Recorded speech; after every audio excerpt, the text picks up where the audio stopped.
All right, you guys have just completed the 2012 24-hour Sniper Adventure Challenge by Competition Dynamics at Sniper Country, Utah. What'd you think? It was awesome, so fun.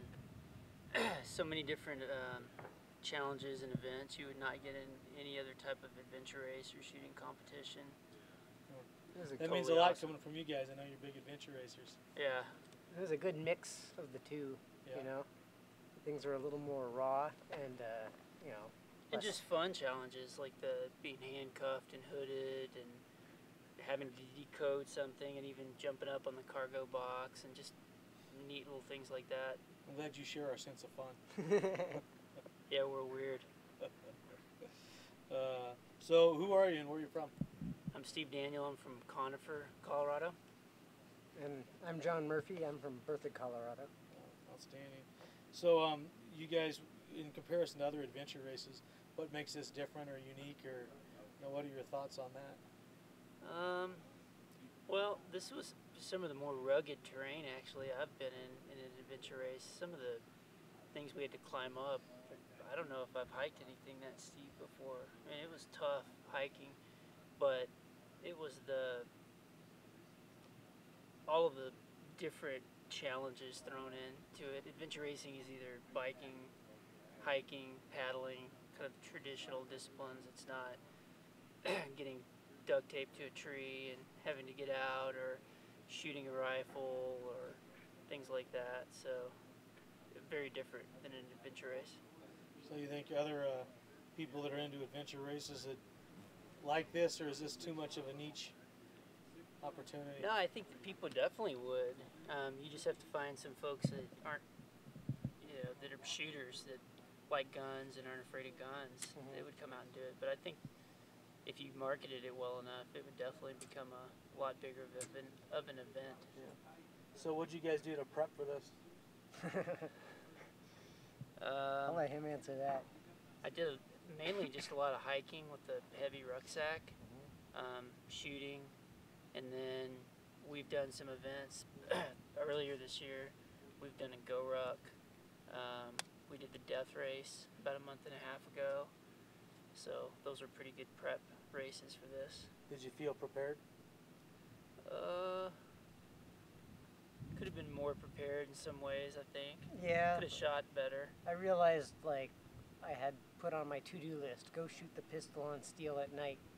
And I got a spot in my land where I could have done that. And we got down there, it was like shooting a pistol pretty long distance at night, and I hadn't prepared for that. And we're both still relatively inexperienced shooters, so we learn something each time we come out, and getting to watch some of the really fantastic shooters down there is awesome, and you learn something each time. So you guys have done other competition dynamics. This is a bit of a departure for what we normally do. Yeah. What'd you think? How do we do? Well, I love it. Like it better. Yeah. Well, I was just gonna say, it's not just for the pure shooter. If you have some athletic ability or endurance, you can do well at this, where if this were just a typical shooting competition, we would have got skunked. So you mentioned raw. How do you define raw in the context of this event? Did you say that? Well, I did. Well, in an adventure race, they have you carry a certified rappelling harness with you everywhere you go. And here if you don't have a harness and you're not wearing a load-carrying belt, you get to tie one. Things are a little more basic in a good way, because it forces you to learn new skills, or and be creative. You guys said that there'd be probably handcuffs and lock picking and stuff, and you didn't say what you could or couldn't bring for gear. And so teams that kind of thought about it and prepared a little bit were able to do that easier. Yeah. I thought that the race flyer was very detailed and told a ton of information if you really paid attention to it. And we're used to having race directors, dot the I's, cross the T's, and slip things in there that are pretty important. So we were reading that with a fine-tooth comb, and came time for handcuffs or even the maps. We had prepared the maps for months beforehand, and that paid off. And we had a couple checkpoints that I think a lot of people got lost on. Mm-hmm. But we had a goat trail that was marked on there from Google Earth, so it worked out pretty good. Awesome. Well, how do we do with respect to match preparation and execution? I thought it was really well run. I didn't see too many things that were in fact, I didn't see anything really that was disorganized or looked like you guys hadn't thought it out real well.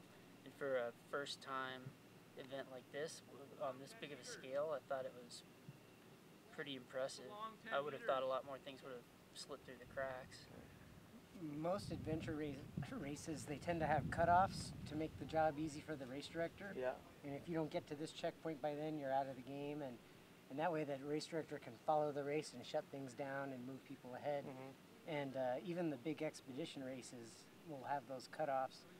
But I thought you guys did a real good job trying to let people experience as much as they could, even if they were having a rough go. Mm-hmm.